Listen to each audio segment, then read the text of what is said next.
Hey guys, welcome back to Top 10 Nerd. I'm Ron Mackenzie Lafergie. Supervillains can be pretty freaky. Their ruthlessness and lack of morals means that in the real world, they'd usually end up on top. And as it turns out, there actually are a number of real-life people who are an awful lot like supervillains, and they often do end up on top. Now, I know a lot of you are ready to get all angry with me for including Donald Trump, so to you folks who can't take jokes, don't worry, he's not on the list. Now, get ready, it's time for the top 10 real-life supervillains, other than Trump. Ha ha.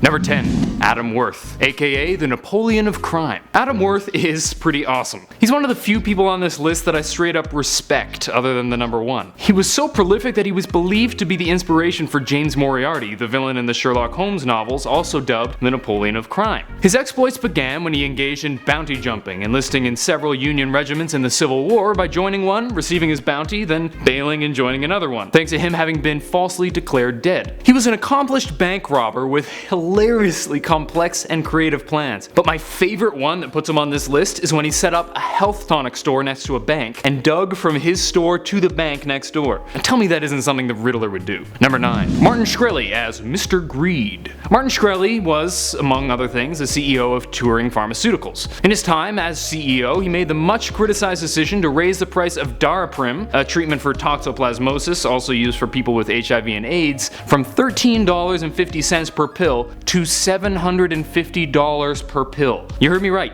he raised it 5,000%. He's basically like Tony Stark when he's all corrupt as Superior Iron Man, but instead of charging out the nose for amazing but unnecessary perks, he's charging significantly more for something that people need to survive. It's pretty despicable. Plus, just look at him. You know that guy has a spandex supervillain outfit underneath that suit. Number 8. Vladimir Putin. I know that given the current political climate, there might be some people in the comments saying, Putin isn't so bad, you're exaggerating, and feel free to do so, but you're wrong. The dude's awful. He outlawed gay propaganda, read restricted the rights of gay people, which is ironic given his absolute love of using propaganda with his own people. He supports the Assad regime in Syria, he jails journalists and activists who voice disagreement with him, and that's if they're lucky, because if you really piss him off, he'll straight up kill you, allegedly. While he lacks a cool villain name, his willingness to do anything to maintain power while attempting to spread Russia's influence throughout the world gives him villain status in my books. Number 7. Genghis Khan. Genghis Khan was the founder and great Khan of the Mongol Empire in the early 13th century. He led the Khans to become one of the most brutal and successful military groups of all time. He was a ruthless leader, with his group killing around 11% of the world's population in their efforts for domination. The inhabitants of any city he defeated would be killed, except for any girls he wanted to keep as a slave. The guy was an undeniable monster. He was actually in an issue of Mystic Comics from 1944 starring Angel, although ironically he was fighting with the good guys. But hey, a man can change, right? Well, the next guy sure thinks so. Number 6. General Butt Naked. Book of Mormon fans may recognize this name, as he was a character from the show with a slight profane name alteration, which I won't utter here. But as funny as Book of Mormon was, there's nothing funny about this guy. Well,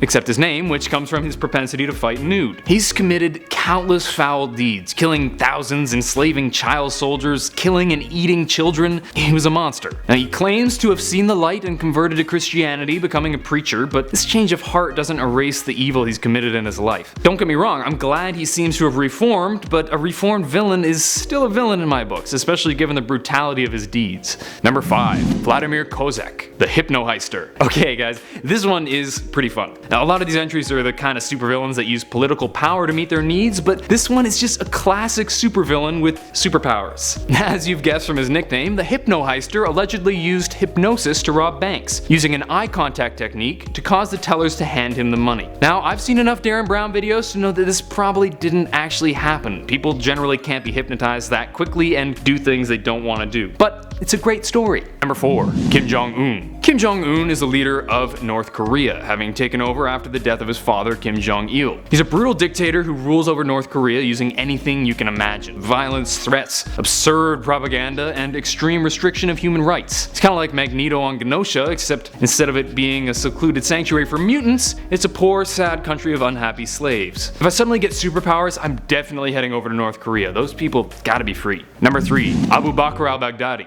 I was gonna go with Osama bin Laden, but I think al-Baghdadi is more relevant nowadays. Abu Bakr al-Baghdadi is the leader of ISIS, the terrorist group, not the spy organization from Archer. I can't imagine I have to spend much time telling you why the leader of a terrorist organization is a supervillain. Spreading fear by killing innocents to increase power is pretty much the villain credo. There were reports of his death in June 2016, but we later learned that he was alive and in hiding. So the guy even died and came back. He's checking off pretty much every supervillain box there is. Seriously though, this guy. That's right, I said a swear. That's how bad this dude is. Number 2, Adolf Hitler. I mean, duh. Hitler is the first person a lot of people think of when they think supervillain, and for good reason. The guy was so bad that there are a bunch of supervillains based on him, and his party is even thoroughly connected with Hydra, one of the best known criminal organizations in comics. He's even literally been a villain in several comics, with heroes like Captain America and Deadpool fighting against him at some point. Now, I won't go into details because they're both graphic and everybody knows them, but the guy tried to take over the world and cause the deaths of millions of innocent people. He's a villain. Number 1, Rex Velvet.